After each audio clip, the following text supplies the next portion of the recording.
আরজিকর কাণ্ডের প্রতিবাদ জানিয়ে ৮০ দিন পেরিয়ে গেলেও মূল অভিযুক্তরা কিন্তু এখনও অধরা। চলছে বিক্ষোভ আন্দোলন। শুরু হয়েছিল মারাত্মক আমরণ অনশন, তবে পরবর্তীতে তা রাজ্যের মুখ্যমন্ত্রী মমতা বন্দ্যোপাধ্যায়ের কথা মতো সেই আমরণ অনশন তুলে নেন জুনিয়র চিকিৎসকেরা। তবে অনশন তুলে নিলেও তাদের দাবি আদায়ের যে লড়াই তা জারি থাকবে বলে স্পষ্ট জানিয়েছেন জুনিয়র ডাক্তার ফ্রন্ট। জুনিয়র ডাক্তারদের এই আন্দোলনে শুধুমাত্র ডাক্তাররা নয়, পাশে দাঁড়িয়েছেন রাজ্যের সব শ্রেণীর মানুষজনও। এরই মধ্যে এবার উঠতে শুরু করেছে একাধিক মারাত্মক অভিযোগ। এবার অভয়া তহবিল নিয়ে তদন্তের দাবি উঠতেই চাপে অনিকেতরা। অভয়ার বিচার চেয়ে সংগৃহীত কোটি কোটি টাকার তহবিল নিয়ে তদন্ত এবং সরকারি কমিটিগুলিতে সমানাধিকারের দাবি উঠতেই প্রবল চাপে পড়ে কোণঠাসা অনিকেত কিঞ্জলের জুনিয়র ডাক্তার ফ্রন্ট এবার তাদের বি টিমকে আসরে নামালো। যদিও ৯ আগস্টের পর যখন রাজ্য সরকার তথা তৃণমূল কংগ্রেসের বিরুদ্ধে বাম অতি বামের নেতৃত্বে প্রবল আন্দোলন চলছিল, তখন মঙ্গলবার সাংবাদিক বৈঠক করা প্রোগ্রেসিভ জুনিয়র ডক্টরস নামে একটি সংগঠন কার্যত ইঁদুরের মতো গর্তে ঢুকেছিল। প্রকাশ্যে পাল্টা আন্দোলন বা রাজ্য সরকার এবং শাসক দলের হয়ে রাস্তায় নামা দূরের কথা, এক লাইন বিবৃতিও কোনো সংবাদ মাধ্যমে দিতে দেখা যায়নি ফ্রন্টের ঘনিষ্ঠ এই প্রোগ্রেসিভ জুনিয়র ডক্টরসদের। এখানেই শেষ নয়, এদিন প্রেস ক্লাবে সাংবাদিক বৈঠকে নিজেদের তৃণমূলপন্থী বলে দাবি করলেও সুপ্রিম কোর্টের নির্দেশ উপেক্ষা করে যখন অনিকেত কিঞ্জলরা কর্মবিরতি চালিয়ে যাচ্ছিলেন, তখন এরা প্রতিবাদ না করে কেন মুখ বুজে বাম অতিবামের কর্মকাণ্ডকে সমর্থন করেছেন। জুনিয়র ডাক্তার সংগঠনের অভিযোগ, তদন্ত করে দেখতে হবে অভয়া তহবিলের নামে যে কোটি কোটি টাকা উঠেছে সেখানকার স্পন্সরশিপ নিয়েই এই প্রোগ্রেসিভ ডক্টরস আসরে নামলেন কিনা। আরজিকর থেকে শুরু করে বিভিন্ন মেডিকেল কলেজে গত ২.৫ মাস ধরে জুনিয়র ডাক্তার্স ফ্রন্টের নামে বাম অতিবাম সংগঠনের নেতৃত্বে যখন চরম অরাজকতা চলছে এবং সরকারি চিকিৎসা পরিষেবা পঙ্গু করে দেওয়ার চেষ্টা চলেছে, তখন এই প্রোগ্রেসিভ জুনিয়র ডক্টরস সংগঠনের বিপ্লবীরা কোথায় ছিলেন? এমনই প্রশ্ন ছুড়ে প্রাক্তন সাংসদ শান্তনু সেন ও বিধায়ক নির্মল মাঝির ঘনিষ্ঠ প্রোগ্রেসিভ সংগঠনের নেতাদের উদ্দেশ্যে আক্রমণ করেছেন সরকারপন্থী জুনিয়র ডাক্তার অ্যাসোসিয়েশন। মুখ্য সচিব মনোজ পন্তকে ইমেল করে ৮ দফা দাবি তুলে ধরা অ্যাসোসিয়েশনের আহ্বায়ক ক্রিস চক্রবর্তী পাল্টা চ্যালেঞ্জ ছুড়ে দাবি করেছেন, অভয়া তহবিলের নামে যে কোটি কোটি টাকা তোলা হয়েছে তার তদন্ত চাইতেই ভয় পেয়ে গিয়ে ফ্রন্টের নেতারা এই চালচুলোহীন প্রোগ্রেসিভ ডাক্তারদের নামে জনা কয়েক জুনিয়র ডাক্তারকে আসরে নামিয়েছেন। এরা কিন্তু পুরোপুরি বাম অতিবামের কাছে বিক্রি হয়ে যাওয়া জুনিয়র ডাক্তার ফ্রন্টের বি টিম। জুনিয়র ডাক্তার সংগঠনের মধ্যে তীব্র টানাপোড়েন শুরুর প্রেক্ষাপটে আজ বুধবার দুপুরে আরজিকর কাণ্ডে অভয়ার ন্যায় বিচার দ্রুত শুরু করার দাবি নিয়ে শিয়ালদা কোর্টের সামনে অবস্থান বিক্ষোভে বসল শ্রীশ অতনুদের সংগঠন। জুনিয়র ডাক্তার অ্যাসোসিয়েশনের বক্তব্য, অভয়া দিদির ঘটনায় যুক্ত বর্বর ও হত্যাকারীদের দ্রুত ফাঁসির দাবিতে শিয়ালদা আদালতে বিশেষ সিবিআই কোর্টকে সক্রিয় হওয়ার দাবি নিয়ে এই অবস্থান বিক্ষোভ। কারণ অভয়ার বাবা মা এবং আরজিকরের ছাত্রছাত্রীদের দাবি মেনেই কিন্তু সিবিআই তদন্ত হয়েছে। উল্লেখ্য, এদিনও শ্রীশ অতনু, সৌরভ প্রণয়রা জোর গলায় ফের দাবি করেছেন, ৯ আগস্ট অভয়া দিদির সঙ্গে জঘন্যতম ঘটনা ঘটানোর পর আমরাই প্রথম দৃষ্টান্তমূলক শাস্তির দাবি করেছিলাম, কিন্তু সুপ্রিম কোর্টের নির্দেশ আসার পর কর্মবিরতি প্রত্যাহার করে আমরা কাজে যোগ দিয়ে আন্দোলন চালাতে চেয়েছিলাম। তখন এই অনিকেত দেবাশিসদের জুনিয়র ডাক্তার ফ্রন্ট কর্মবিরতি চালিয়ে সরকারি চিকিৎসা পরিষেবা পঙ্গু করে দেওয়ার জন্য প্রাণপণ চেষ্টা করে গিয়েছে। লজ্জার কথা, সেই সময় আজকের এই তথাকথিত প্রোগ্রেসিভ ডক্টরস কেউই মুখ খোলেননি।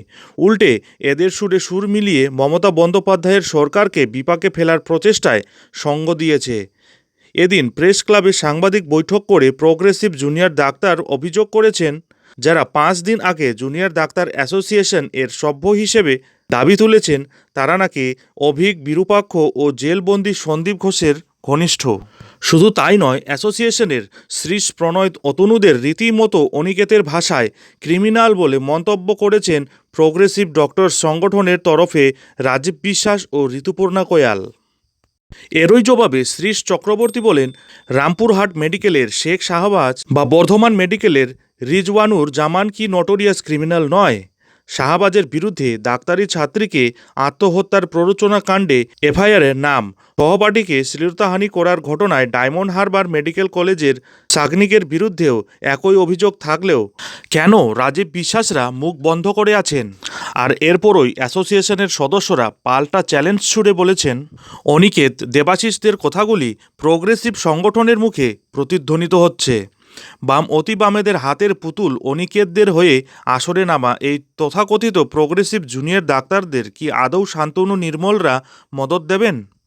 কারণ আন্দোলনের নামে আরজি কোডের এই বাম অতিবাম ঘনিষ্ঠ ডাক্তাররা গত 2.5 মাস ধরে মুখ্যমন্ত্রীর বিরুদ্ধে নানাভাবে ব্যক্তিগত আক্রমণ এবং কুৎসা করেছেন। প্রশ্ন সরকারপন্থী জুনিয়র ডাক্তার অ্যাসোসিয়েশনের সদস্যদের।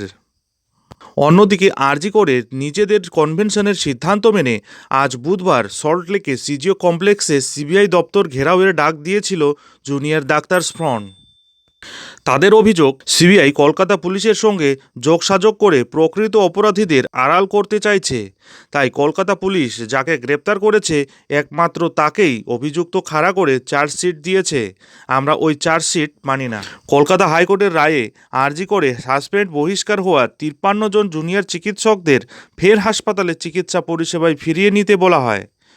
বস্তুত এই 53 জন জুনিয়রের পাশাপাশি রাজ্যের বিভিন্ন মেডিকেল কলেজে একদিকে যেমন অসংখ্য সরকারের সমর্থক চিকিৎসক রয়েছেন, তেমনই অনিকেত কিঞ্জলরা বিভিন্ন চিকিৎসা শিক্ষা কেন্দ্রে টেরর কালচার চালু করেছে বলে অভিযোগ করেছে জুনিয়র ডাক্তার অ্যাসোসিয়েশন। নবান্নে মুখ্যমন্ত্রীর সঙ্গে বৈঠকে বিভিন্ন সরকারি কমিটিতে জুনিয়র ডাক্তারদের রাখার সিদ্ধান্ত হয়েছে। কিন্তু অ্যাসোসিয়েশনের তরফে মুখ্য সচিবকে যে 8খানা প্রস্তাব পাঠানো হয়েছে তার মধ্যে একটা গুরুত্বপূর্ণ দাবি হলো সমস্ত সরকারি কমিটিতে ফ্রন্টের পাশাপাশি অ্যাসোসিয়েশনেরও সদস্যদের সমান সংখ্যায় রাখতে হবে।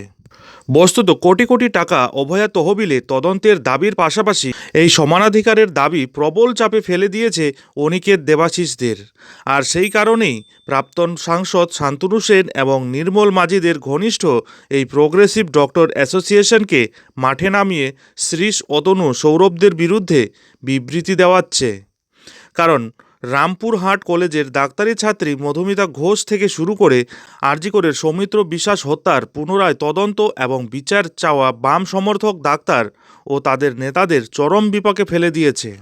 বস্তুত নয়া সংগঠন জুনিয়র ডাক্তার অ্যাসোসিয়েশন আত্মপ্রকাশের পর মাত্র 4 দিনেই রাজ্যের অধিকাংশ সরকারি চিকিৎসা পরিষেবা গ্রহণ করা আমজনতার মনে জায়গা করে নিয়েছে। কারণ তারাও অভয়ার ন্যায় বিচারের পাশাপাশি সরকারি চিকিৎসা পরিষেবায় আরও গতি আনার দাবি করছেন। মুখ্য সচিবকে পাঠানো ইমেলে অ্যাসোসিয়েশনের তরফে দাবি করা হয়েছে, শুধু চিকিৎসক নন, নার্স ও স্বাস্থ্যকর্মী সহ চিকিৎসা পরিষেবায় যুক্ত সমস্ত কর্মীরই নিরাপত্তা চাই। আর এই দাবি উঠতেই শ্রীশ অতনুদের পাশে এসে দাঁড়িয়েছেন নার্স থেকে স্বাস্থ্যকর্মী ও হাসপাতালের চতুর্থ শ্রেণীর কর্মচারীরাও। আর সেই কারণে মহাবিপাকে অনিকেত কিঞ্জলরা এবার 2.5 মাস ধরে ইঁদুরের মতো গর্তে লুকিয়ে থাকা তাদের বি টিমকে কুৎসা অপপ্রচার করতে মাঠে নামিয়েছে। কারণ ফ্রন্টের হয়ে আন্দোলনে নামা বিপ্লবী রামপুরহাটের শেখ শাহবাজ থেকে শুরু করে সাগর দত্তর, আকাশ রাউদের বিরুদ্ধে বিভিন্ন তথ্য ও প্রমাণ দিয়ে একের পর এক চাঞ্চল্যকর নথি এবং অভিযোগ প্রকাশ্যে আনতেই চরম বিপাকে জুনিয়র ডাক্তার ফ্রন্ট। সব মিলিয়ে এই মুহূর্তে তিনটি ডাক্তারদের সংগঠন, দাবি একটাই, অভয়ার ন্যায় বিচার, সাথে নিরাপত্তা। যাই হোক, এই মুহূর্তে জুনিয়র ডাক্তারদের সংগঠনগুলি চরম হাই ভোল্টেজে রয়েছে। এর পরবর্তীতে কি হবে নজর থাকবে সেদিকে। যাই হোক, এখন এখানেই শেষ করছি। এই ধরনের পরবর্তী আপডেটের জন্য অবশ্যই চ্যানেলে চোখ রাখুন।